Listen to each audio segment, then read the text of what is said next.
Hi, good evening to all of you.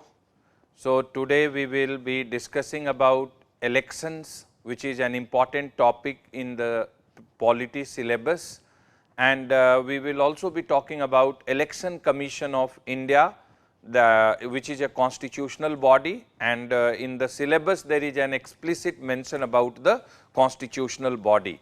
We will also try to discuss something about Representation of People's Act 1951. So, we are all set to start the discussion on elections. First thing, what I would just like you all to remember that today Indian democracy holds the distinction of not only being the largest democracy of the world, but one of the most successful and vibrant democracy. And what makes Indian democracy the successful and vibrant democracy? Because we are holding elections at regular interval in a free and fair manner.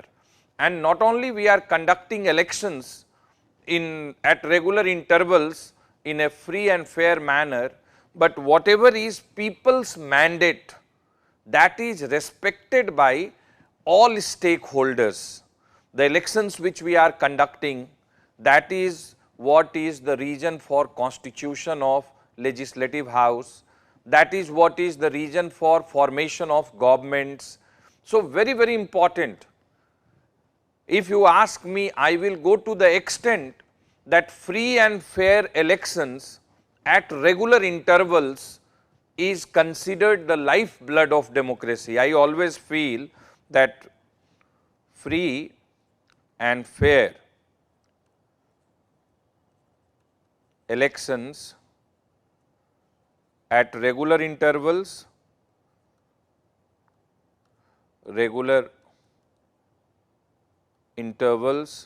this is what is considered as lifeblood of democracy.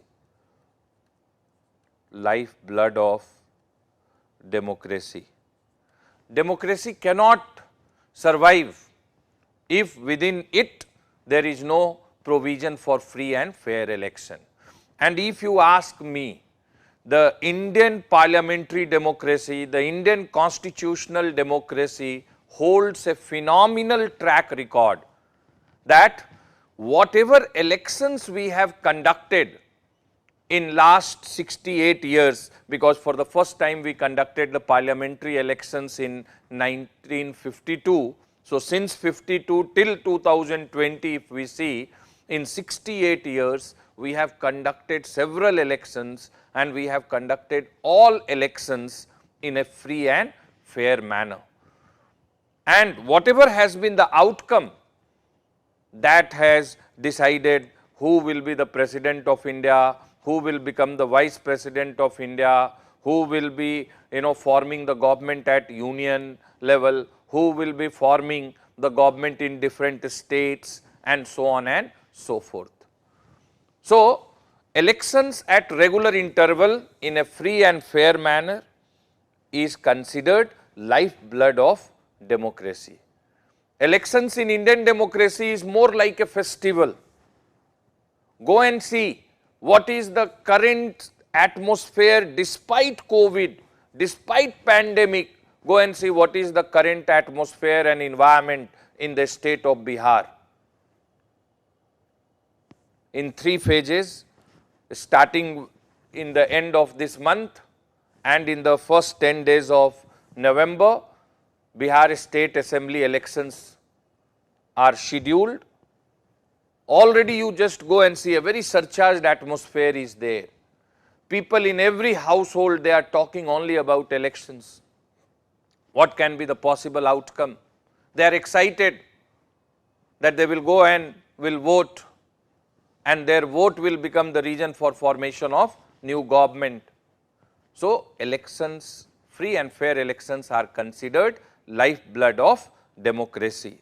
I would just like you all to remember this, right? I would just like you all to remember this, that constitution makers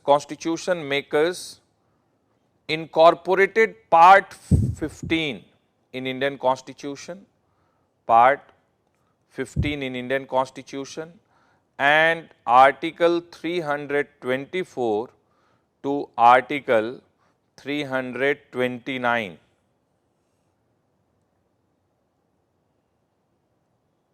is related with elections, Okay.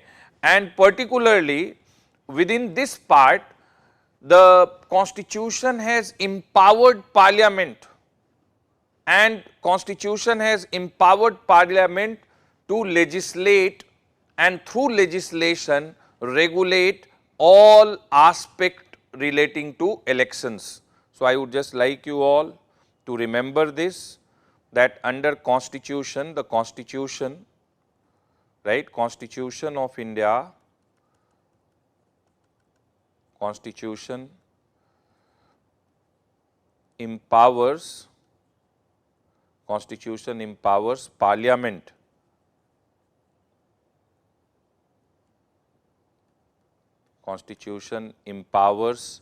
parliament to legislate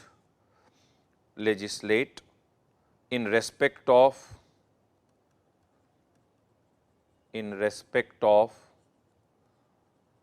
all matters relating to elections,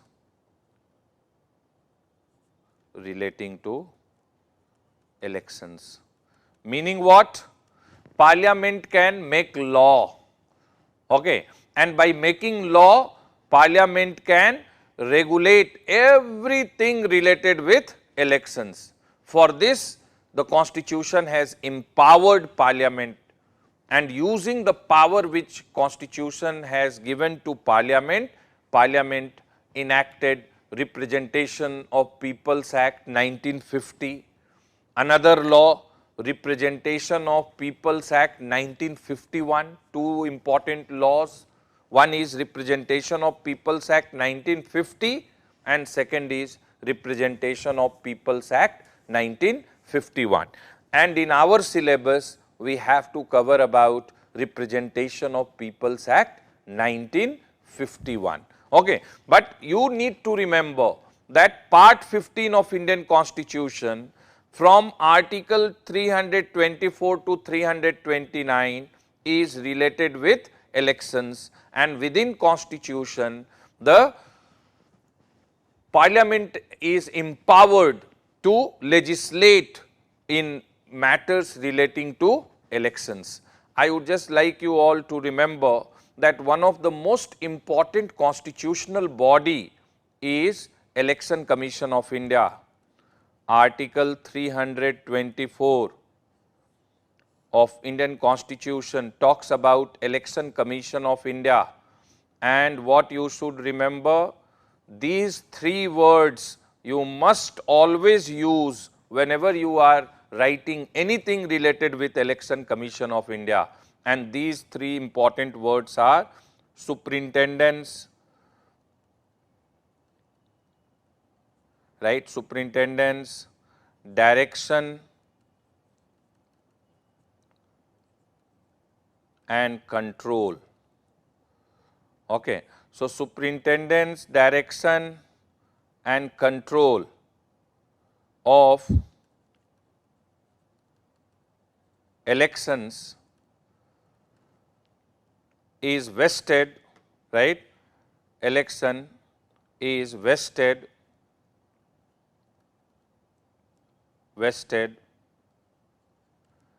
with Election Commission of India. Superintendence, direction, control, these three words very important.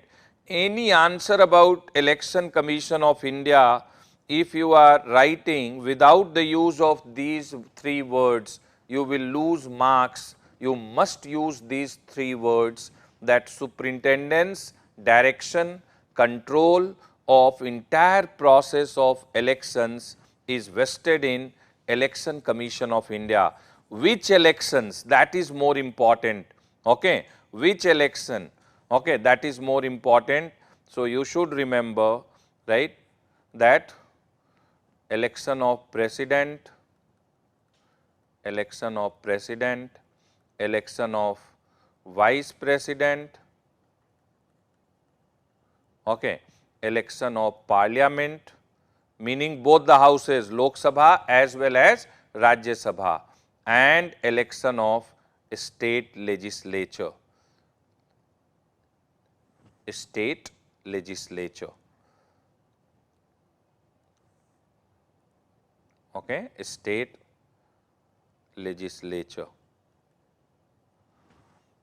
okay. So, all these elections, right, all these elections, president election, vice president election, parliamentary election, state legislature election, right, superintendent's direction and control is vested in the hands of Election Commission of India. And there is no need for me to tell you that as far as local bodies elections are concerned, whether it is Panchayati Raj institutions or whether it is different forms of urban local bodies, that is in the hands of State Election Commission of India. Okay. So, as per Article 324, Election Commission of India is a constitutional body, it is an independent body. It has been given functional autonomy under the framework of Indian Constitution related with superintendent's direction, control of elections. This is something which should, which you should remember always, that entire superintendence, entire direction, the whole control of entire process of presidential election, vice presidential election, parliamentary election and elections for state legislature is vested in the Election Commission of India, and Article 324 establishes Election Commission of India as a constitutional body. It is an independent constitutional body. It has been given functional autonomy for superintendent's direction and control of elections, and a very, very important body, right, very, very important body. Now, what I would just like you all to remember, that initially, right, in the beginning, Election Commission of India used to be a single member body. Okay. So, initially it used to be a single member body. Okay. For the first time in 1989, it was made a, multi-member body, but finally 1993 onwards, right, 1993 onwards, through amendment in the Constitution, it is a multi-member body. Constitution says that Election Commission of India will have, right, one Chief Election Commissioner and election commissioners, and the number of election commissioner as President may deem fit. That is what is the provision within the Constitution of India. But since 1993 till date, we are finding the composition of Election Commission of India as 1 plus 2, that is 1 Chief Election Commissioner, CEC word we will use, Chief Election Commissioner, and 2 election commissioners. Okay, 2 election commissioners. Since 1993, as per the provisions of Constitution, Election Commission of India, as per the provisions of Constitution, Election Commission of India is, right, Election Commission of India is a multi-member body, multi-member body. Okay. And Election Commission of India, right, as per the provisions of Indian Constitution, right, as per the provisions of Indian Constitution, was established on November 26, 1949, and it's the most important thing, it's an independent constitutional authority, independent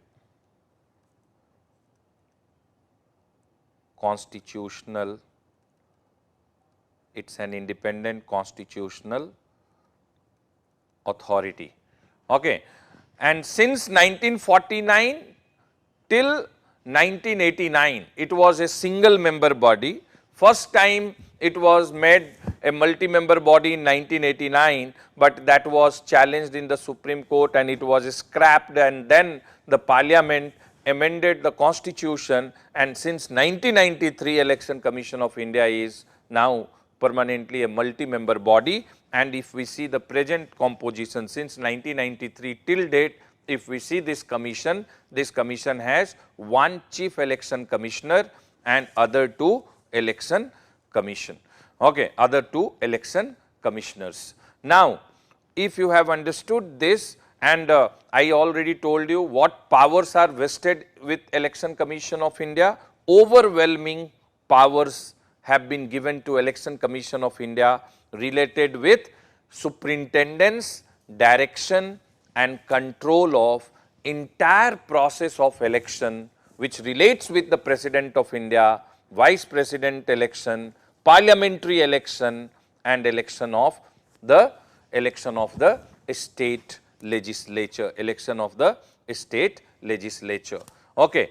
Now, right, now very important, right, very important what I would say, right, what I would say, that if you see the Election Commission of India, okay, if we examine the status of, right, election commissioners, so if we examine the, right, if we examine the constitutional status of CEC within Election Commission, constitutional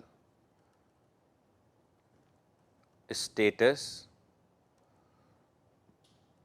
within Election Commission of India, if we examine the constitutional status of CEC, right, within Election Commission of India, only thing what we can say, that Chief Election Commissioner is first among equal, first among equal. What is the meaning of first among equal? See, few things you need to understand, that it's not that the two election commissioners are reporting to Chief Election Commissioner of India, rather the three together reports to President of India, but Chief Election Commissioner is the first among equal. Whenever they will come for briefing the press, the three will be sitting together, but in the center Chief Election Commissioner will be sitting. One thing you should remember, as far as commission decision making process is concerned, the Election Commission will take decision to an extent possible feasible based on consensus among the commissioners. So, whatever is agreed by the three commissioners, that is what will become the decision of Election Commission of India. But for some reason, if consensus is not building, then majority decision will prevail, meaning whatever 2 out of 3 will say, that will become the decision of Election Commission of India. And if it's a majority decision with 2 in favor and 1 against, that one who is against may be Chief Election Commissioner also. This is the reason why experts are of the opinion that if we examine the decision making process of Election Commission of India, then we can only say that the Chief Election Commissioner is first among equal. Election Commission of India, you will have to write all these things while you are writing answer. Election Commission of India, right, has to take decision based on consensus among the commissioners, and if for some reason consensus is not achieved, then majority decision, right, then majority decision. So, this is very, very important, right, that all the 3 election commissioners, as far as decision making within Election Commission of India is concerned, enjoys equal say or equal status. As far as within commission say is concerned, all the 3 election commissioners have equal say, right? All the 3 election commissioners have equal say. Have you understood this? Yes or no? Right? You need to answer. Have you understood this? Okay. So, all the 3 have equal say, and what is expected, that the commission should take decision on the basis of consensus. They should sit together, they should discuss whatever differences they have, they should sort it out, they should resolve, and they should reach to some consensus, and then that should become the decision of Election Commission of India. But if finally no consensus is building, so even finally if consensus is not building, then majority will be, what is the majority view, what is the view of 2 among the 3, that is what will become the decision of Election Commission of India. Okay. Now, interesting is that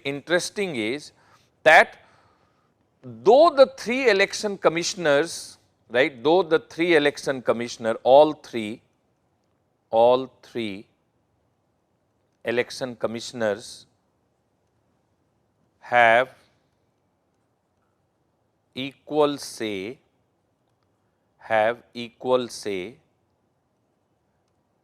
in decision making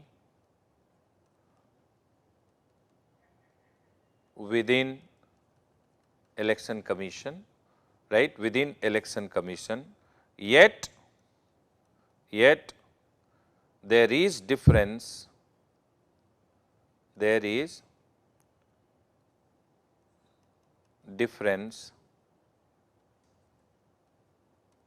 in safeguards,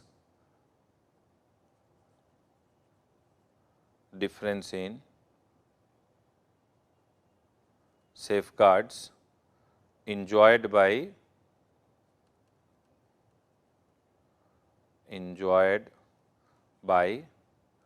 Chief Election Commissioner and other 2 election commissioners. This is very important for you to understand. Okay. So, though there is equal say when it comes to decision making process within Election Commission, but there is difference in the safeguard, and you need to understand the difference which is in the safeguard. See, election commissioners, Chief Election Commissioner and other election commissioners, they are appointed by the President, and as far as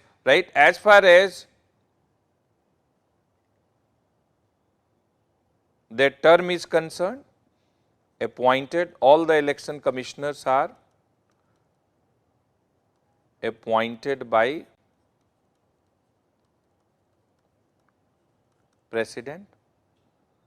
All the 3 election commissioners, they are appointed by the President, and they hold the office for a term of 6 years or 65 years of age, whichever is earlier.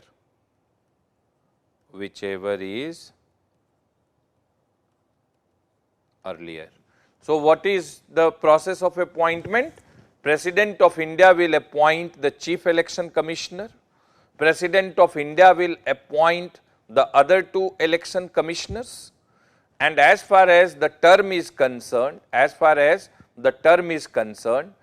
they will have it, all the 3 election commissioners will have the term of 6 years or 65 years of age, whichever is earlier. Okay. So, from the date of taking charge in the office, 6 years maximum, they can be up to 6 years, and after that they have to demit the office, but before completing the term of 6 years, if they complete the age of 65, then they will demit the office. So, we say term is 6 years or 65 years of age, whichever is earlier. Now, what is more interesting, that there is difference in the safeguard. Though there is equal status as far as decision making is concerned, but there is difference in the safeguard. And what is that difference in the safeguard? That difference is very, very important for you to understand. See, the difference is that Chief Election Commissioner can be removed from the office before the completion of the term on same ground and in similar manner as the Judge of Supreme Court. Okay. So, before completion of term,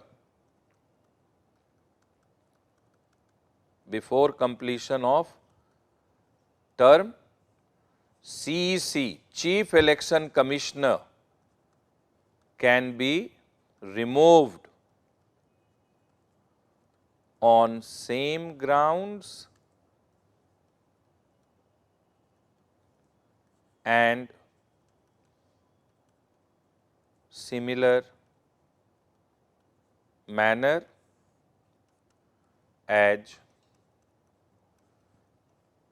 Judge of Supreme Court. Okay. So, do I need to tell you what are the grounds on which Judge of Supreme Court can be removed? Proven misbehavior or incapacity.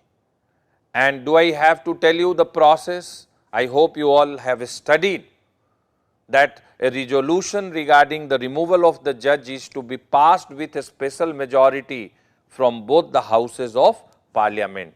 I hope you must have heard that there is a judicial committee which is constituted to probe the charge framed against the judge, and the judge concerned has the right to defend before the committee.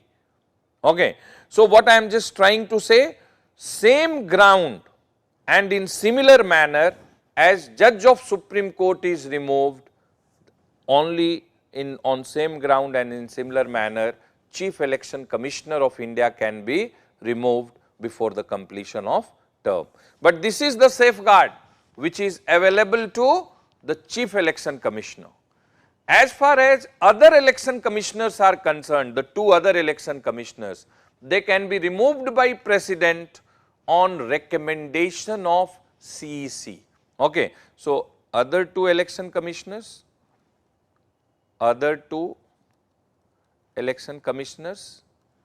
right, before completion of term can be removed by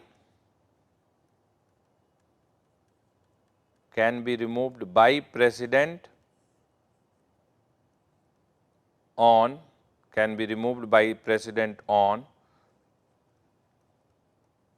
recommendations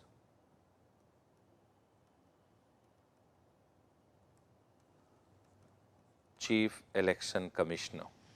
So, Chief Election Commissioner will recommend the President of India, thereafter President of India can remove the other two election commissioners before the completion of the term. This is what is the safeguard.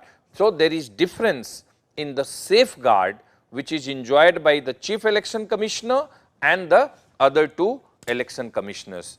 And in this regard, this country has seen one very, you can say, crisis situation. At that time, N. Gopal Swamy was the Chief Election Commissioner, and what he did is that when his term was, left for few days, then he recommended removal of, at that time there used to be one election commissioner in the name, who later became the Chief Election Commissioner as well, who was election commissioner at that time, Naveen Chawla. and that time the president was Pratibha Devi Singh Patil. Okay. So, it was for the first time that the country witnessed that one fine day the Chief Election Commissioner of India submitted a recommendation to the president to remove one of the election commissioner on the basis of partisan functioning, that he is not working in a fair manner, trying to give favor. That was what the basis. Now, that was a constitutional crisis, that president should accept the recommendation and remove, or president can use discretion. And what happened, that there was a a lot of discussion on that issue. President took the advice, personal level advice of constitutional experts, and then decided not to exercise the power of removal, saying that the recommendation of CEC is not binding on president. What thereafter, what all constitutional experts have said, that yes, president should remove the other two election commissioner on the recommendation of CEC, but that should not be a suo motu recommendation, that all of a sudden on his own or on her own, if the CEC is going and giving the recommendation, it should be based on, right, it should be through right process, through proper channel, that recommendation should go. There should be valid reason for CEC to make recommendation. If people would have gone and complained, if the government of India would have asked the election commission that please conduct inquiry, there are some reports, and if they would have conducted some inquiry within the election commission of India, and on that basis, if the chief election commissioner was convinced that yes, this man, so then he or she, if he is giving recommendation, then president can remove. So, now after that incident, now it is very established fact that president will remove only when, right, the recommendation is given by the CEC through proper channel, and it is not a suo motu, right, it is not a suo motu recommendation. Okay. It is not a suo motu recommendation. Is this clear? Okay. Have you understood, all of you? Please say yes or no through the chat, all of you. Okay. Please say yes or no through the chat. Okay. So, Shreya Nautiyal is saying, can you please again explain first among equal? I told you, as far as decision making is concerned, no, extra power is there with Chief Election Commissioner. Okay.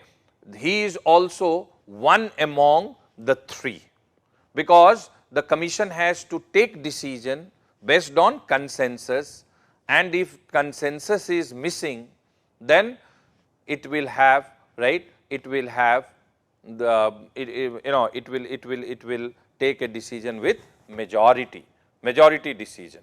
Okay. So, that is what you should remember, that is what you should remember.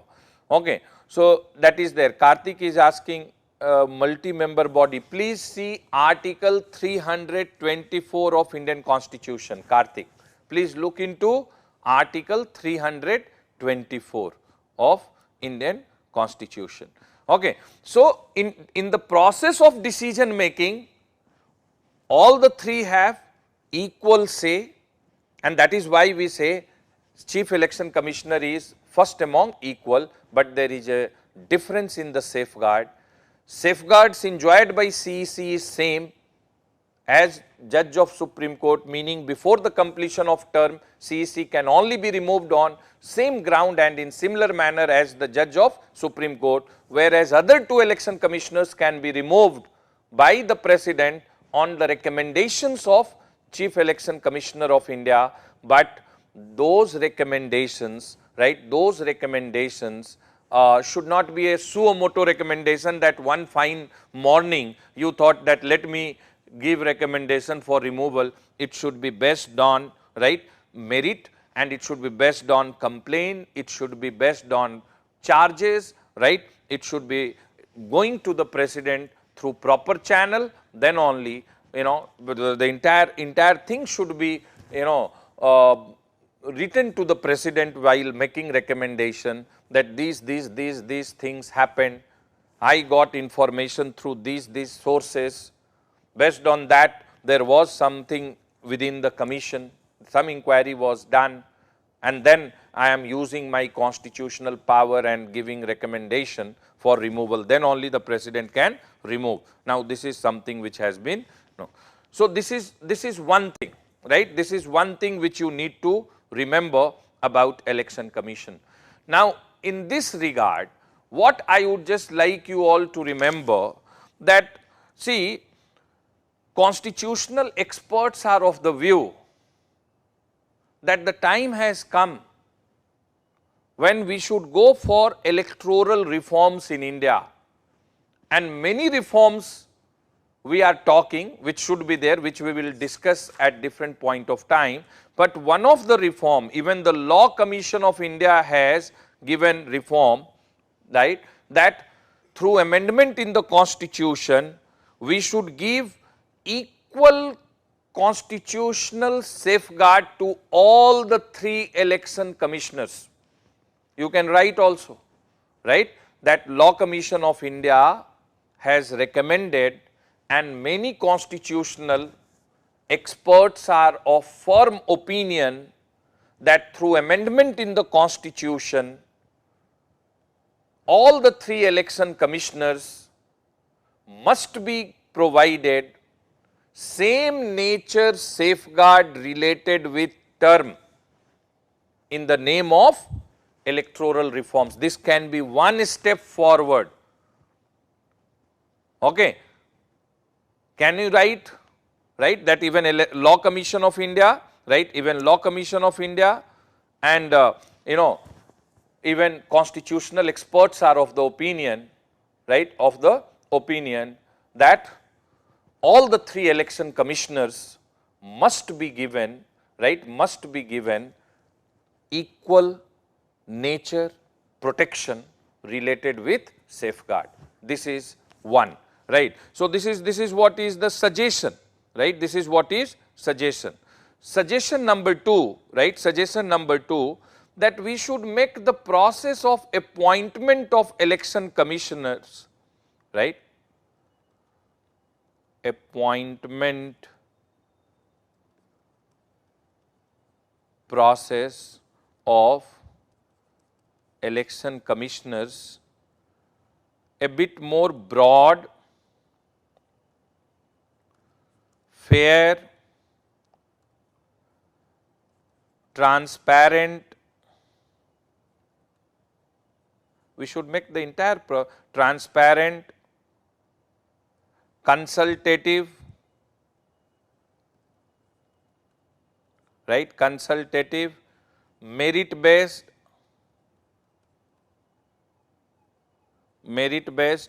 and for all these to happen, right, for all these to happen, what we should do? We should, right, we should create a selection committee. This is what experts are saying, even Law Commission has said. There should be a selection committee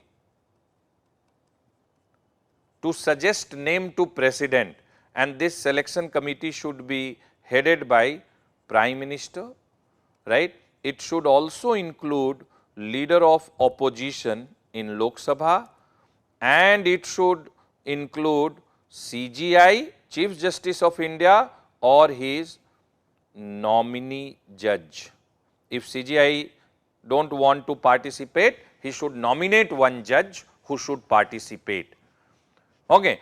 Because let me tell you, I told you earlier that one of the criticism which is about the present government, that during this regime the institutional autonomy got encroached, whether it is RBI, whether it is CAG, whether it is Election Commission of India. There has been allegations that while fixing date, because what we have seen in the past, we have seen that Election Commission of India decided to hold press conference to announce the date for elections for some state. I am not naming, okay, but you will understand on your own. And then means that announcement was to be done at 11 a.m. But all of a sudden the message came from the Election Commission of India that we will announce the date not at 11 but in the evening 6. Why? Because that day Prime Minister was supposed to address a rally where he was going to make some big announcement. Had Election Commission announced the date at 11, after that what would have come under enforcement? Model Code of Conduct and the Prime Minister. So these are many such examples are there. It's not one, two, many, where people have questioned that, I don't know whether, because it is very difficult for you people, when we were in our childhood days, that time there used to be one Chief Election Commissioner, T.N. Sesson, he died. Only when he stepped in the Election Commission of India, the whole country came to know that there is a constitutional body called Election Commission of India. It was him because of which this organization got the identity which it has today. And his name will always be remembered as far as, affirmative and big step to make the election process in India clean. He has, so one civil servant can make such impact. But what is the problem right now? That most of the institutions are headed by a spineless head of the institutions who don't have the courage to say no to the political masters and political bosses that no, this cannot be done. I am sorry. You may be Prime Minister, you may be Chief Minister, you may be Minister, but Constitution has, placed this organization very differently. Okay. So what I am just interested in telling you, that we can get best people to become election commissioner if there is Chief Justice and nominee judge, because during the appointment process questions will be asked that why you are recommending name of someone whose entire life as a civil servant is controversial. They will ask that please consider those names who throughout their career maintained a political neutral character. There are some of the civil servants who are maintaining political neutral character because they know that political bosses will come and go. Every 5 years political bosses may change, but they are there for 35 years, 40 years as a part of executive. So what I am just trying to say, even Law Commission and many constitutional experts are of the opinion that we must amend the constitution to bring changes in the process through which election commissioners are appointed, and we should make the entire process of appointment broad, fair, transparent, consultative, merit based, and this can happen if there is a scheme that the name should be selected by a selection committee, and that committee must be headed by Prime Minister, but that must also include leader of opposition in Lok Sabha, and we can even think in terms of bringing Chief Justice of India in this committee. If the Chief Justice is not very much interested in such kind of work, then he can nominate one of the judge of Supreme Court as the representative of him, who can participate in the proceedings of the meeting in which names are considered, names are shortlisted, right? At least that judge will ask, right, कि इनका जरा क्या-क्या achievement है as a civil servant, let's see, इनके ऊपर कोई previous charges है या नहीं, let's see, okay. So that is something what, and once we are able to give safeguard, right, to, then we should, right, expand the role and powers of Election Commission of India, right. Further expansion should be there in the role and powers of Election Commission of India. So I would just like you all to remember that this is the view which has been expressed by the Law Commission of India, and this is the view which many constitutional experts and political scientists are having, that if we want to continue with this identity that Indian democracy is a, Indian democracy is a vibrant democracy, then we need to conduct elections in a free and fair manner. Okay. Why? You just see one thing I would just like you, I don't know whether you are aware with this. In the last couple of years, at least 10-12 years, what we have seen, that during election campaign, political leaders are doing below belt hitting. Okay. This was not the case earlier. 10 years, 12, 15, 20 years before, there used to be a very different campaign. The leaders, while talking about Prime Minister, while talking about Chief Minister, will always talk with respect. That is no more the case. But the question is, why it has happened? It has happened because when great fall, the fall is greater. Now what is happening, right? In the present political regime, what is happening? Earlier, before Prime Minister Narendra Modi, right, earlier all Prime Ministers, they used to keep themselves at a distance as far as assembly elections in different states are concerned. Very limited participation used to be there of Prime Minister in assembly elections. The way Chief Ministers are keeping themselves at a distance from Panchayat elections. Chief Minister will not go and will campaign in Panchayat elections. Similarly, what used to be a practice in India, that Prime Minister will keep himself, herself slightly at distance as far as state assembly elections are concerned. Okay. And will allow the state elections to be contested on local issues. But what happened with entry of Narendra Modi in Prime Minister office, that he has started campaigning from the front even in the assembly elections. Now since he has to campaign, he will hold a lot of rally because he is he is the face on which people are voting.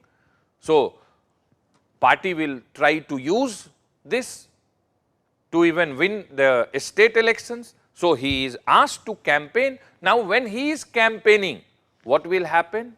He has to attack the local political opponents.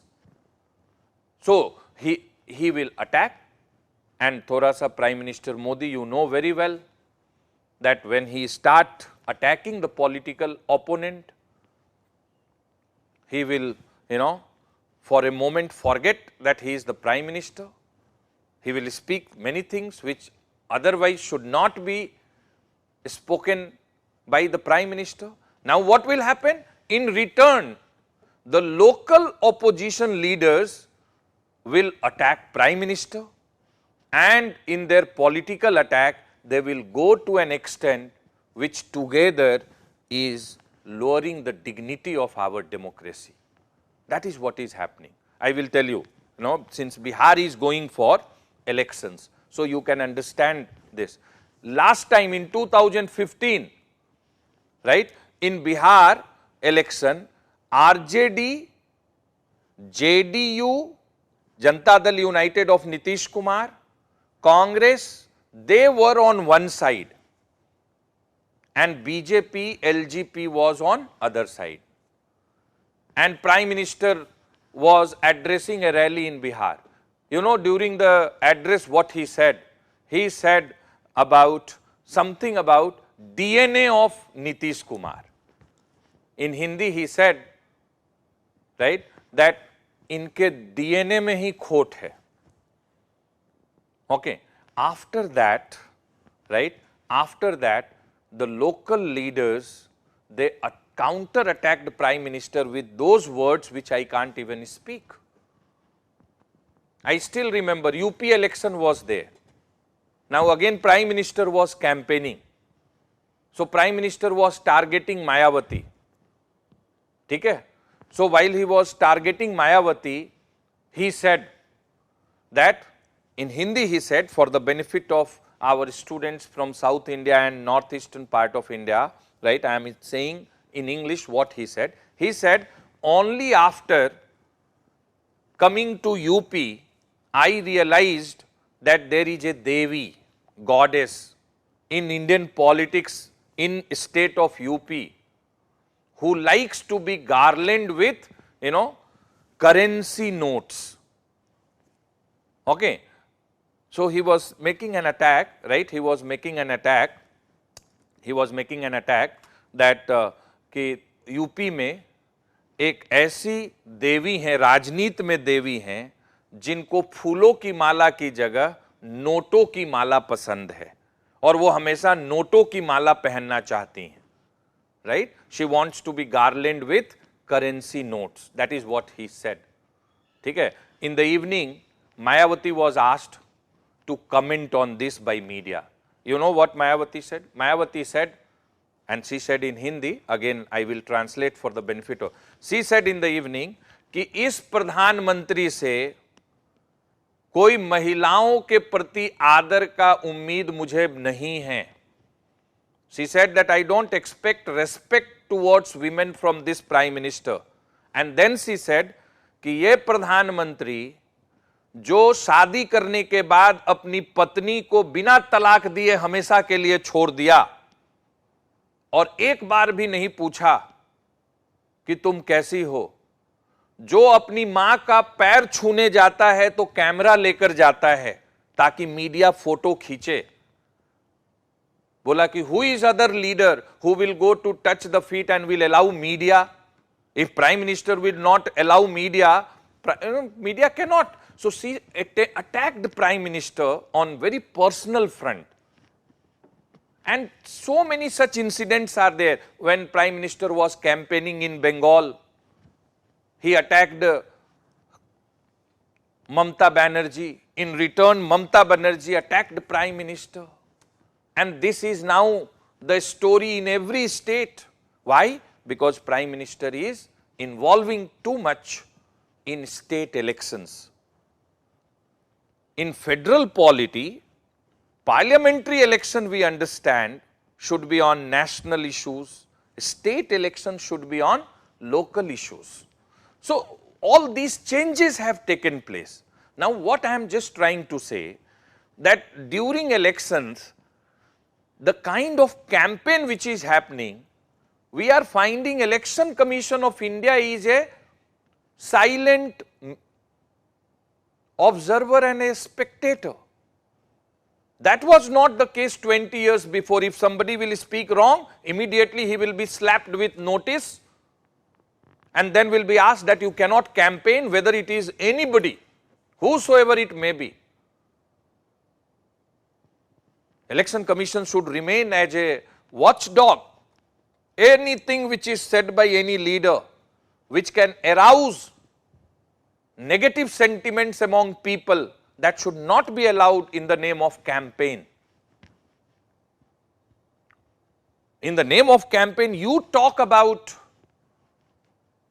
your achievements and you talk about the failures of opponent, but don't do below belt hitting, personal attacks, this kind of, exchange of comments.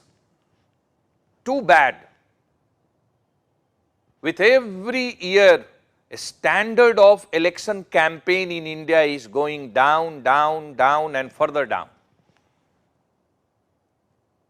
All of you see what is the nature of campaign which is happening in USA. There will be debates अभी उधर भी problem शुरू हो गया. Now we are seeing problem in US also. This time we are seeing below standard debates are happening, presidential debates are happening. Otherwise, very intellectually satisfying debates used to be there, and the people will listen to the debate to decide whom they should vote for. But I feel, personally I feel, for this leaders are not to be blamed. Who is to be blamed? Me, you and people of India. There is something wrong with public taste. We have started liking it. ठीक है? In Hindi I say, जब नेता एक दूसरे को गाली दे रहे हैं ना, तो हम ताली बजा रहे हैं. When they are making below belt hitting, we are cheering, and our cheer is incentive for them to further go for below belt hitting. Abusive politics, hate politics, divisive politics, we are encouraging. Okay, we are encouraging.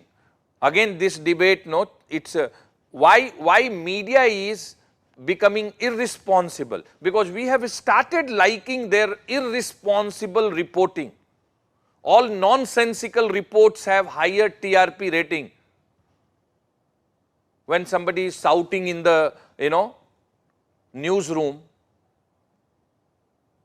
highly dramatized discussion if is happening inside the newsroom, that is what is liked by people. That is an incentive for news channel and news anchor, that next time they will go further, newer level.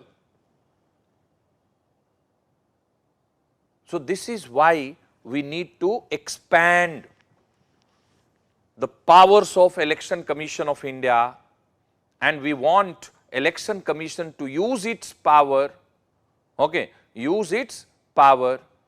That is something which we need to understand. Okay, so have you understood that in the new series what we are talking? We are talking that there must be powers of Election Commission of India. We must expand, there must be expansion. There must be expansion in the power of Election Commission of India. Okay.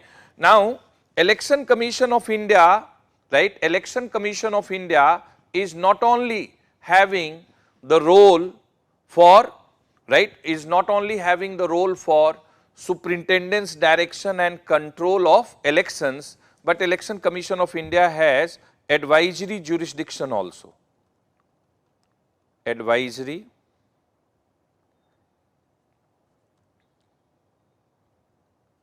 jurisdiction also.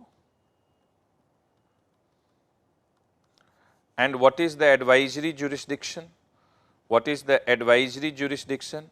Advisory jurisdiction is, advisory jurisdiction is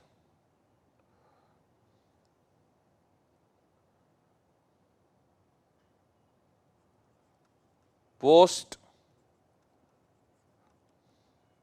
election disqualification. Somebody who got elected to parliament, right, somebody who got elected to parliament, somebody who got elected to state legislature and is a sitting member of parliament, okay, and is a sitting member of a state legislature, okay, a state legislature, then what will happen, that when president will disqualify them, during disqualification, president will seek the advice of Election Commission of India, and Election Commission of India has to give advice, okay, has to give advice.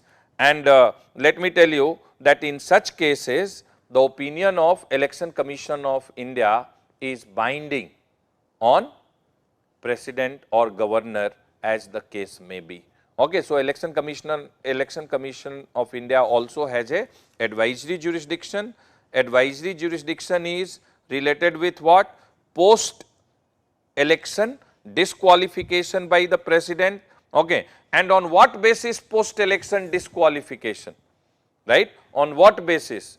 There can be many, except anti-defection. In anti-defection law, they do not have a role. Otherwise, if during election, if they are accused of some malpractice, okay, that they fraud something, if that kind of matter is there, then president or the governor will seek their advice, right, will seek their advice, and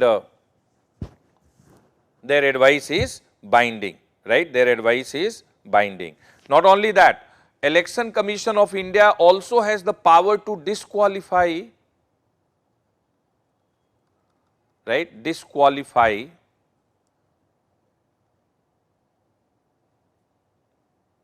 a candidate who even won the election, right, candidate, if candidate fails to lodge an account of his election expense, lodge an account of his or her election expense, okay, his or her election expense. Have you understood the meaning? Are you aware that there is a ceiling that candidate in parliamentary election can spend only up to this much amount? Okay. So, this is the reason why how much expenditure you have done during campaign, each candidate has to file a detailed account of their election expense. If they are failing to file that account, this can be the ground on which Election Commission of India, right, Election Commission of India can disqualify the candidate. Not only that, right, not only that, one thing I would just like you all to remember, that once this has been, right, this has been the precedence in India, and this has been the convention, and this has been even said by the courts, high courts and Supreme Court. Once the process of election will start, from that day till the completion of the process, if any party has any objection or any dispute, they cannot go to court, but they have to go to Election Commission of India. And if they are not satisfied with the decision of Election Commission, action of Election Commission of India, then they can take the matter to court only after the completion of the process, but not during the process. There is no law as such, but this is the convention, this is the practice, this is the tradition, okay. This is what has been said by courts in judgments, that once the process of election will start, then courts will not interfere. Only when the process will be complete, and then if any party has any objection, they can knock the doors of high courts and Supreme Court, as the case may be, right. If dispute relates with president election, vice president election, they can knock the door of Supreme Court. If it is related with MLA or MP, then they have to first knock the doors of high courts. Have you understood, yes or no? Right? Have you understood, yes or no? That there is a convention, there is a practice, there is a tradition, and now through several judicial pronouncements, what we see, the day when elections are announced, from that day till the completion of the process, if any party has, if any person has any objection to any decision of Supreme Court, any decision of Election Commission of India, if they have objection to any of their action, they have to go to Election Commission itself. If they want to knock the doors of the court, they should wait for the completion of the process. So, judiciary is not making intervention, okay, judiciary is not making intervention once the election process started. Have you understood this? Okay.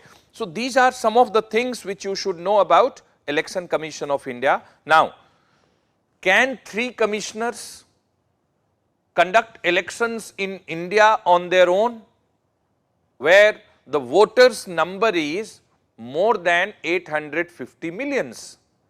In India, number of voter exceeds 850. So, can 3 commissioners together conduct election on their own? The answer is no. So, what you should remember, Election Commission of India, right, Election Commission of India has a secretariat.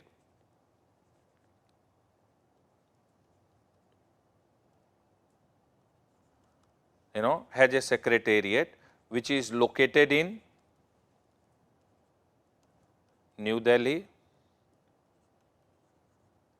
right, New Delhi, and this secretariat is known as Nirvachan Sadan.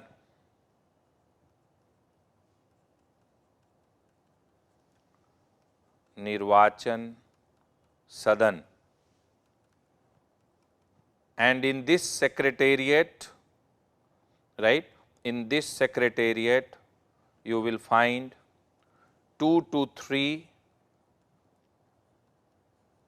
deputy commissioners, you will find few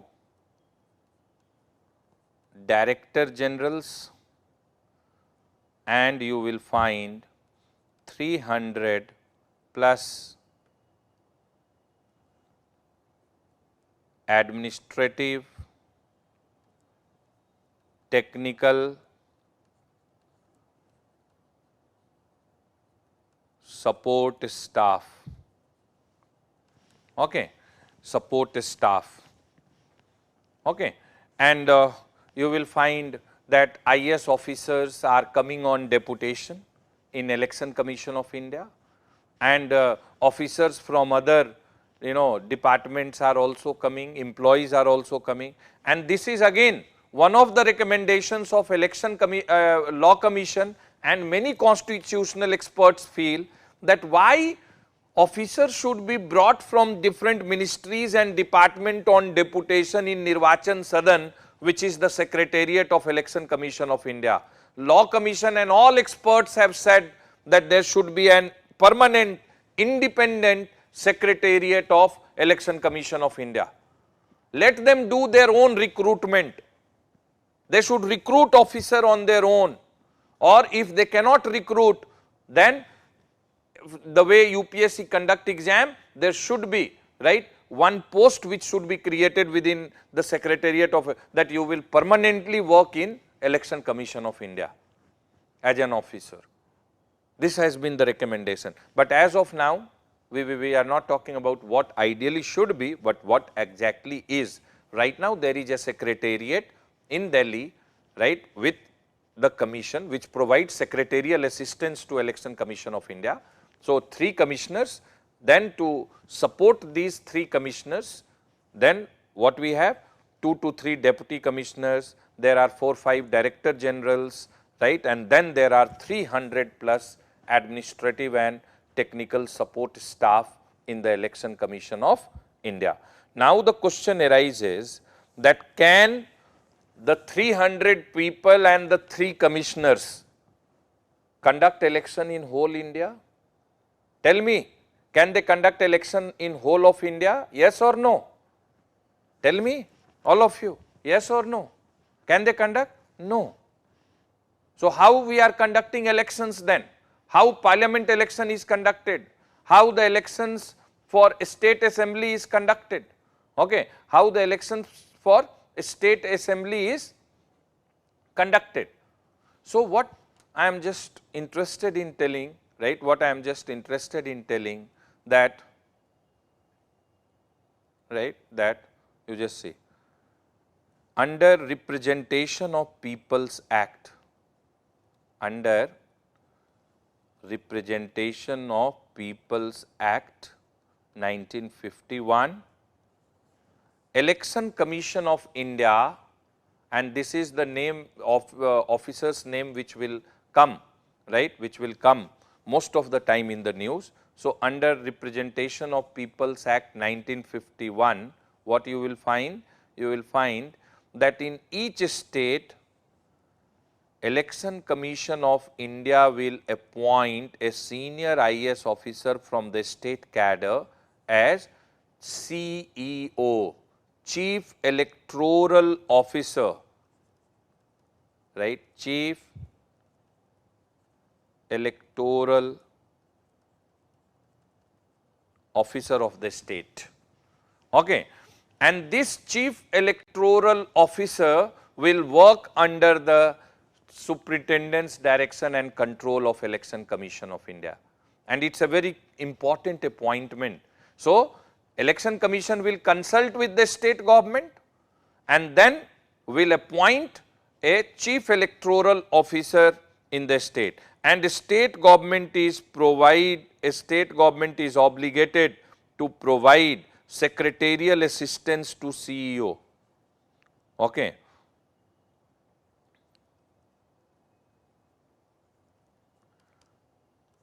So, a small secretariat with 20, 50 officers of a state government, they will work under the CEO of the state.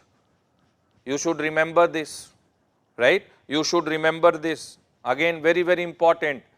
Every time जब election होता है किसी भी state में, you will find newspaper advertisement, CEO is asking you to get your name registered in the voter list. CEO is giving this message to the voter.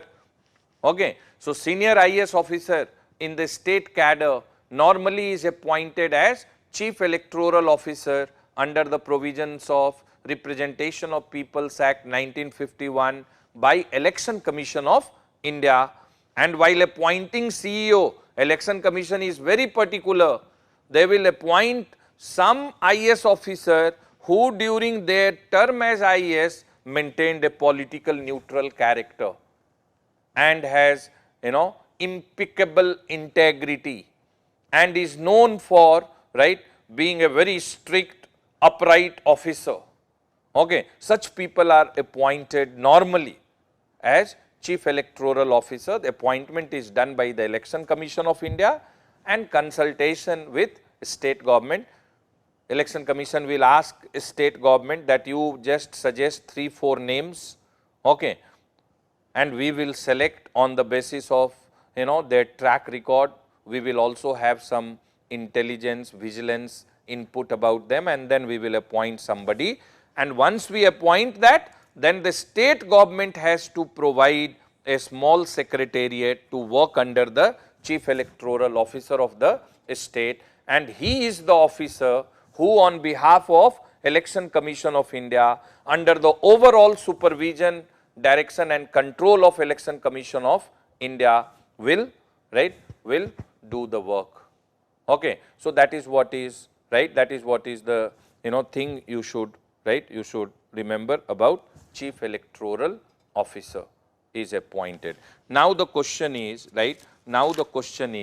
can Chief Electoral Officer can Chief Electoral Officer with a small secretariat can conduct the election in the entire state? Again the answer is no.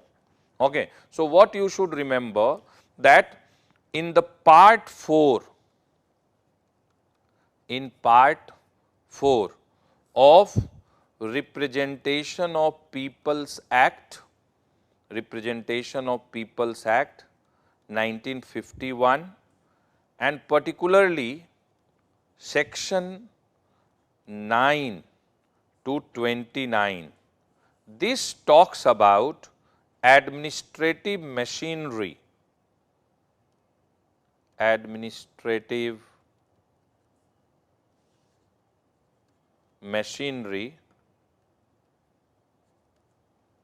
for conduct of election. Okay.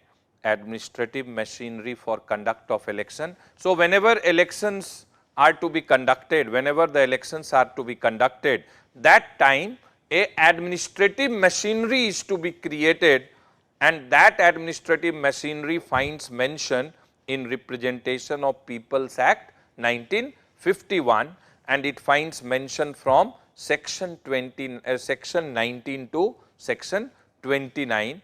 And within the administrative machinery, right, within the administrative machinery, who are the officers? So, one is district election officer, but the most important is, right, most important is returning officer, returning officer within that machine. Then is assistant returning officer. Okay. Then is presiding officer, presiding officer. Then is, right, then is polling officers, polling officers. Okay, polling officers. And presiding officers and polling officers together they constitute polling party, right, together they constitute polling party. Okay. Then now we also have added in this list observers.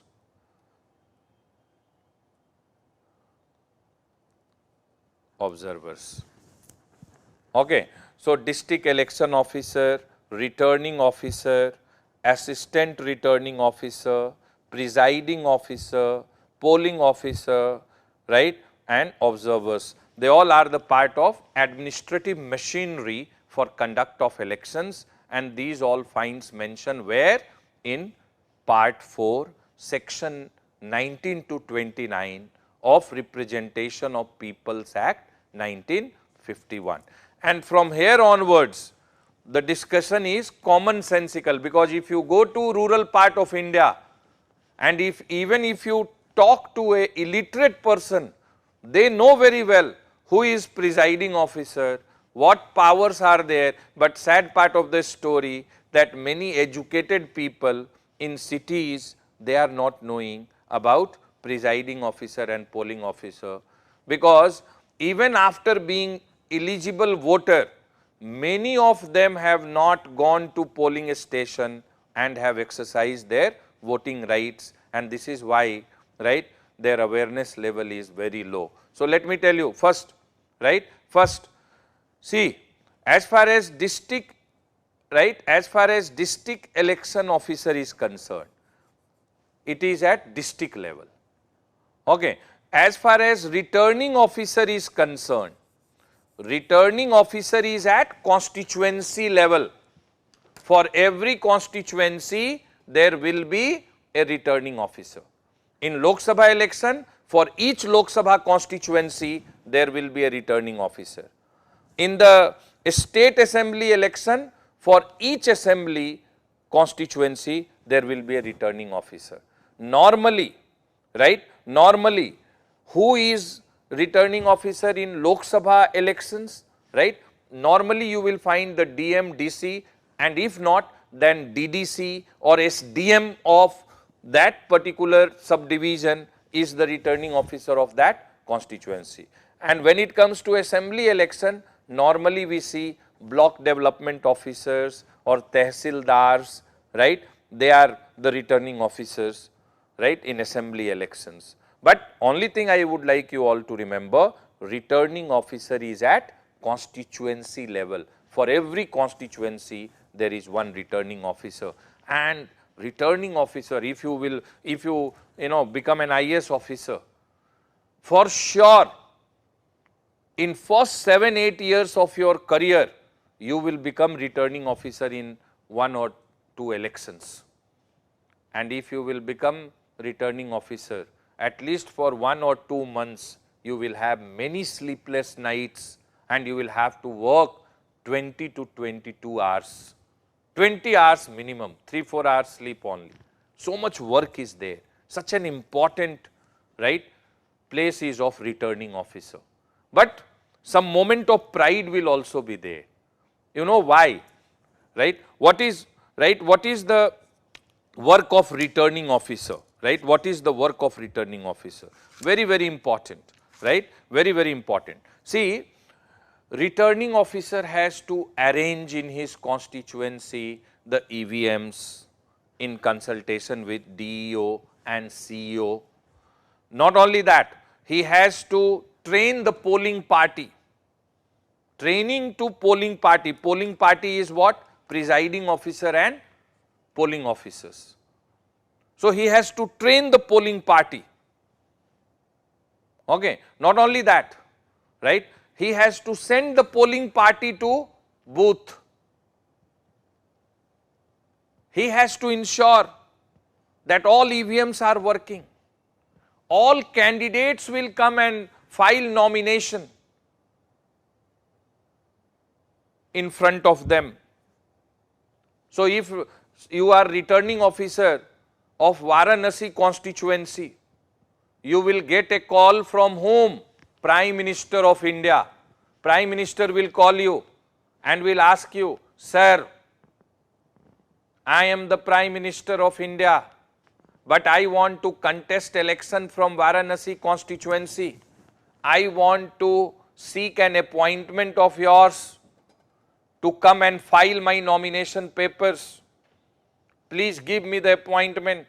Then what you will do? You will say, okay, you come not today but tomorrow 2 p.m. and when you come for filing the nomination, you should come only with 5 people in my office. All your security should be 100 meters outside my office premises.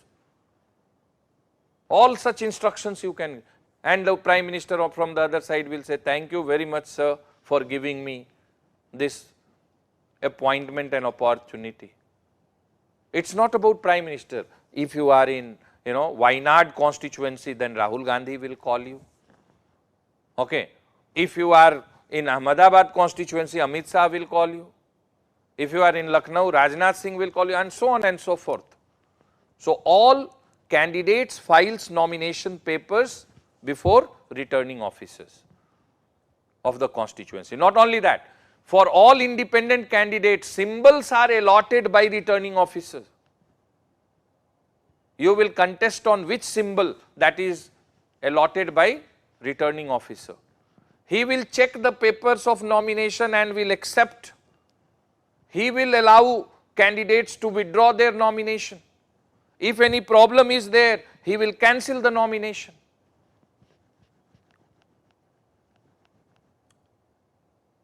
His role is till the day of counting. He is responsible to ensure fair counting of votes. And not only that, he is the one who issue the certificate when somebody wins the election. He will give a signed certificate that you have won the election from, and the winning candidate will go to Lok Sabha or to State Assembly, right, first time with this certificate, and then only will be, given the ID card and will be administered oath.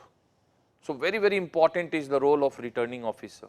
And any point of time, if any small error is there, then Election Commission will take a strong disciplinary action against returning officers. Okay. And to assist the returning officer is the assistant returning officer. Their role is to assist the returning officer. But let me tell you that another important post is district election officer. In each district there is a district election officer. Now, what is the work of district election officer? District election officer, with prior approval of Election Commission of India, will decide the polling booth, right, will decide the polling booth in the district.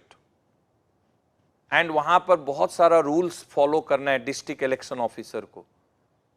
Okay, polling booth कैसे decide करना है? polling booths are to be decided in such a way that no person has to walk more than 2 kilometers to reach his or her polling booth. This is number one. Number two, polling booth किसको बनाना है? They will, make government premises polling booth, schools, community centers, okay, government schools, community centers, other government infrastructure, right? Local government, local bodies का अगर कोई building है, state government का अगर कोई building है, बूथ है, that is what is to be designated as booth. Okay, that is what is to be designated at booth. And there is a there is a booth policy also. Okay, there is a booth policy also that at a particular booth the voters number should not exceed 1500. अगर 1500 exceed कर रहे, then in the same premises 2 different booths should be there. All those things which are there. So have you understood? Okay, district, and then district election officer has to, right? District election officer has to appoint the presiding officer and polling officers, and they are asked by district election officer to return to, to report to returning officers. Okay, report to returning officers. Have you understood this? Yes or no? That district election officer has 2 roles. First role, to decide the polling booth, and they have to seek the prior approval of, right? They will have to seek the prior approval of election commission, and then they have to publicize in the district that these are the polling booth, this is your polling booth. That is the way. Then district election officer has to appoint presiding officers and polling officers, and they are asked after appointment to report to whom? Returning officers, and then they will work under the guidance of returning officers. Okay, so who is presiding officer? Head of polling booth. So booth level, who is the head? Presiding officer.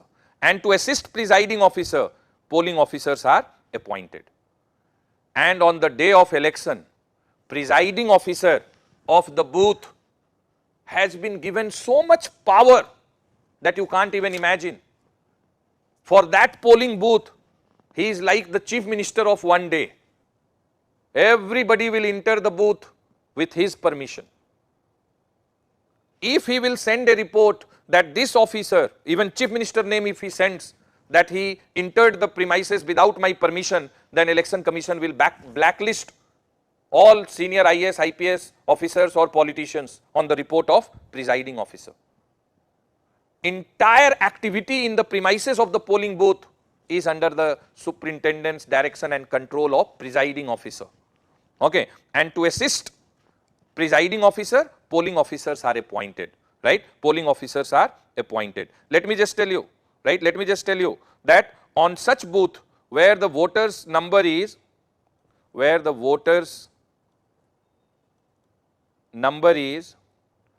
up to 1200, okay, up to 1200, वहां पर जो polling party है वो क्या है?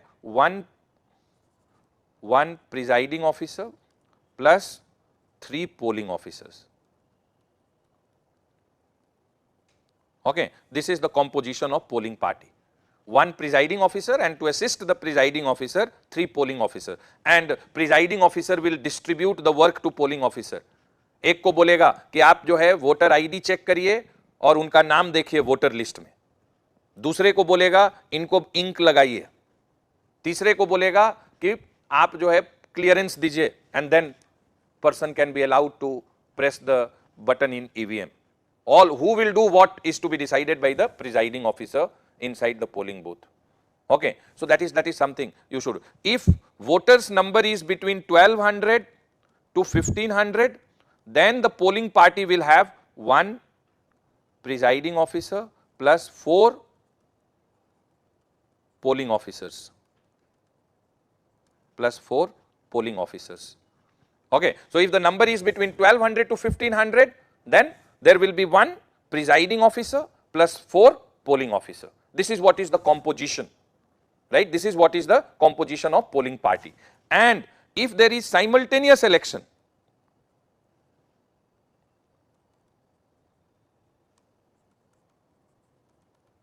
so same day, if we are conducting election for state assembly and Lok Sabha, both, right, simultaneous election and the booth is for both, right, then the polling party will have 1 presiding officer, same booth, right.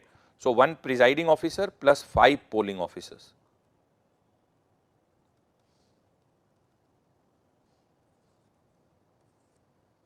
Okay.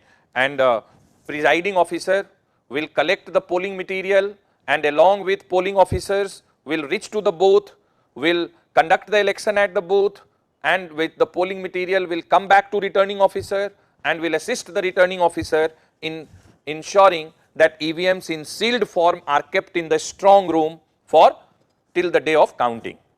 Okay. So, too many work is there, right, too many work is there for whom? The presiding officers and polling officers. Have you understood? Right? Have you understood? So, this entire machinery finds mention. Then, right, and this is what is the gift of this TN session. We also have observers. So, large number of observers are appointed, and normally the observers are from outside state. Officers from outside states are sent in that state, and what they will do? They will just observe what's going on and they will report directly to Election Commission of India. And different observers are for different purpose. Some observers are just to observe the nature of poll expense by different candidates and parties. Some observers are there to see whether the state government is trying to give favor to any particular political party or not.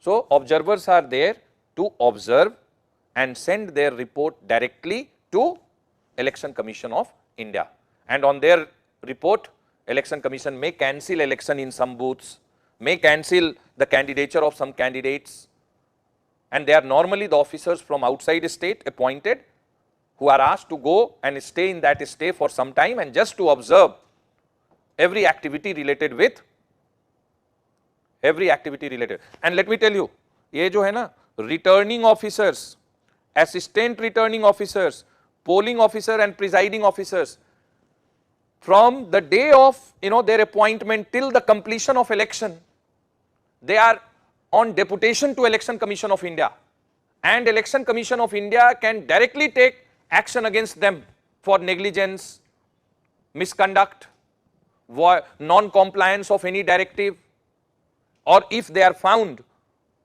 with any malpractice or trying to give favor. This is the most important thing which you should remember. Election Commission of India, right, can take direct action, can ask the state government to take, dismiss this officer, to suspend. Many IAS officer and IPS officer, their career got spoiled because of the adverse comment of Election Commission of India, because Election Commission of India blacklisted them, said that this officer cannot be used in future for election duties, meaning Election Commission has tagged you that you are incompetent. Now in future such officer will not be given any important assignment in the government. We have seen, because some young IAS officer or IPS officer in initial days of their career, they are casual, something will go wrong and they will regret rest of their professional life. That is small thing. Okay. So very, very important, right, for smooth conduct of election, what is there? That this administrative machinery is conducted. This administrative machinery is conducted. Okay. So this is, right, this is something which you should remember, that returning officers, assistant returning officer, presiding officer, polling officer, from the day of appointment till the completion of the process of election, they are considered, they are deemed to be on deputation to Election Commission of India, right, Election Commission of India, and right, and if there is any negligence, non-compliance, misconduct, then Election Commission can recommend disciplinary action, against them, right, disciplinary action against them. So that is, right, that is something which you should remember. Now another thing what you should remember, under Representation of People's Act, right, under Representation of People's Act 1951, under Representation of People's Act 1951, section 29A, section 29A, any association, organization or group of individual can approach Election Commission of India to get registered as political party. And let me tell you, right? Let me tell you, registration of political party.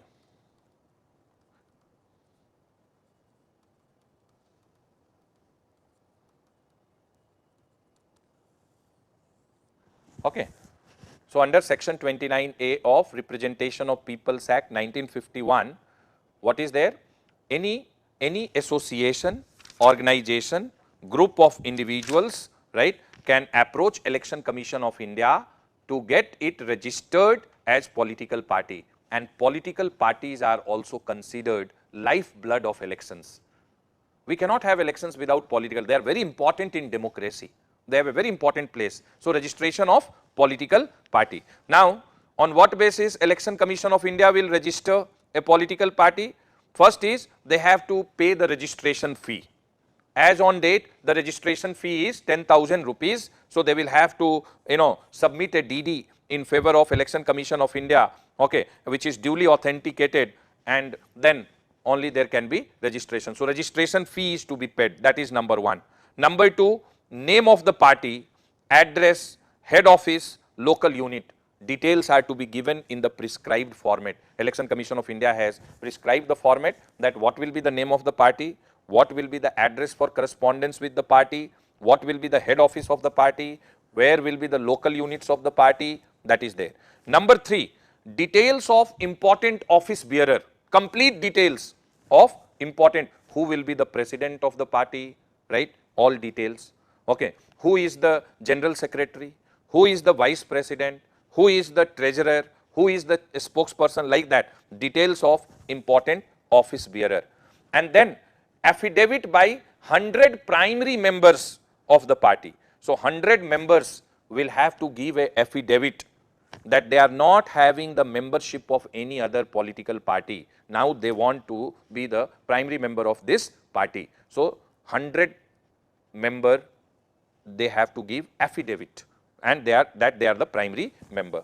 Then numerical strength and details of primary member. So minimum is 100. Somebody can make a request with 1,000 primary members, 10,000, but you have to give every details of the primary member. Then bank account of the party, one bank account is to be opened. Then PAN number of the party, what is the PAN number? Is this clear? So this is something which you should remember, right? This is something which you should remember, that under section 29A, registration of political party. Okay. Number two, what you should remember, under section 29B of Representation of People's Act, political parties are permitted to accept contributions and donations, but subject to certain terms and conditions. Okay. Terms and conditions. What is it? Political parties can accept, political party can accept contributions and donations, but there are certain terms and conditions which, there are many terms and conditions, okay. But now this is where I have serious, everybody talks about fighting the corruption, but no political party in India is serious about fighting the corruption. No political party is serious about fighting the corruption. I feel mother of all corruption in India is political corruption. Leaders accept, favors from industrialists, rich people. They accept money during election, and once they are elected, they are obliged towards them, and then they repay them by taking decisions in favor of them. This is the main. And what has happened over a period, why we say politicians are corrupt? Because for contesting election, they are spending money, 5 crore, 10 crore, despite the fact that the ceiling is 30 lakhs. But they consider it as investment. And when they are winning election, they want return on investment. So they are indulging and involving in corrupt practices. And nobody is serious about, fighting corruption. Had any political party been serious about fighting corruption, why can't we make a rule I was very much surprised when Prime Minister Modi, after demonetization said that even chai wala should take money through digital mode. If chai wala can take money from digital mode, why can't political parties take donations from digital mode? He said, I am very serious about fighting corruption. He said earlier political parties can take up to 20,000 rupees in cash. Now the rule is they can take 2,000 rupees cash. What difference this makes? Why are you fooling the people? पहले लिख देता था अपने books में, right, that 100 people have paid 20,000 each. Okay, so the party got, right, the party got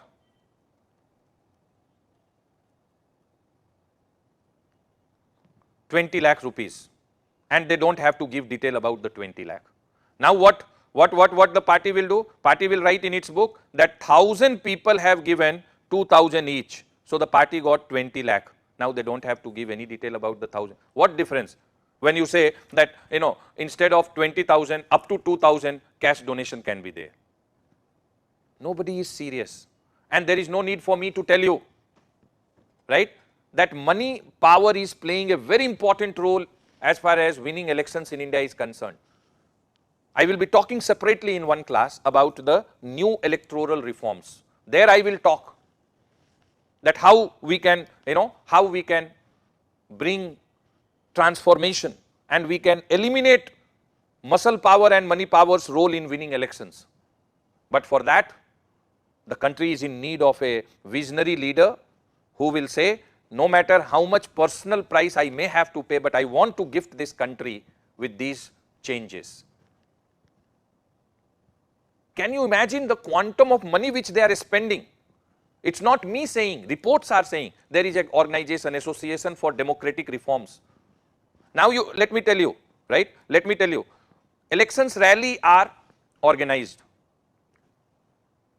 Okay, in 2019 Lok Sabha election, Prime Minister Modi addressed more than 200 election rally, and on an average, 200 election rally. On an average, each rally was attended by 2 lakhs people, on an average. Now ADR is calculating that each rally in actual term would have costed more than 50 crore rupees. Who other than ALS knows the cost of advertisement? When we give one quarter page advertisement in the Hindu newspaper for All India edition, it is costing us 17 lakh rupees one time. And the rate of advertisement is cheapest in the Hindu. Times of India is 5 times costlier than the Hindu. But you will find full page ad, not on one occasion, several days. Entire hoarding in the city will be flooded with, campaign of political parties. Small rallies are conducted to bring people in the main rally. Even if on single person, if they are spending 500 rupees, you can calculate on your own that 2 lakh people if are brought in a rally just to listen to a leader, how much would be the cost? Then helicopters, aircraft, security, vehicles, other arrangement, sitting arrangement, public announcements, and you can imagine, continue thinking. So if 50 rallies, 50 crore each, then you can imagine the cost of 2. This is the cost of, and what is the rule? What is the rule in India? Each party for Lok Sabha election has to declare 40 leaders as star campaigners, and whatever is the cost incurred on a star campaigner will not be included in the cost of party. What is this nonsense? Why we are exempting? Every penny which is spent by the party should be included. People have the right to know how much was the money spent. So we will have a talk on that, but at this point of time, I just want you all to remember one thing, that Section 29, Representation of People's Act 1951, right? Political parties are permitted to accept contributions and donations subject to terms and conditions. Okay, for example, foreign funding cannot be there. Government companies in India, right? Government companies in India, right now in India, there are 1750 plus political parties, and based on poll performance, Election Commission of India will recognize political parties as national political parties, state political parties and other political parties. And in current affairs, we will have the discussion that which are at that point national political, based on poll performance. Okay. How much percentage of votes in elections political parties are getting, how many seats they are contesting, based on that political parties are recognized by Election Commission of India as national political parties or state political parties and other political parties. So these are the important features of Representation of People's Act 1951 and some important thing about the Election Commission of India. Other discussions, right, we will do, other discussions we will do in some other class about elections. Primarily we have to talk about the electoral reforms, what kind of electoral reforms and why there should be electoral reforms. Opinion based questions will be asked. Let me take questions now. Okay. So Atul is asking, please discuss what is the presidentialized prime ministerial form of government.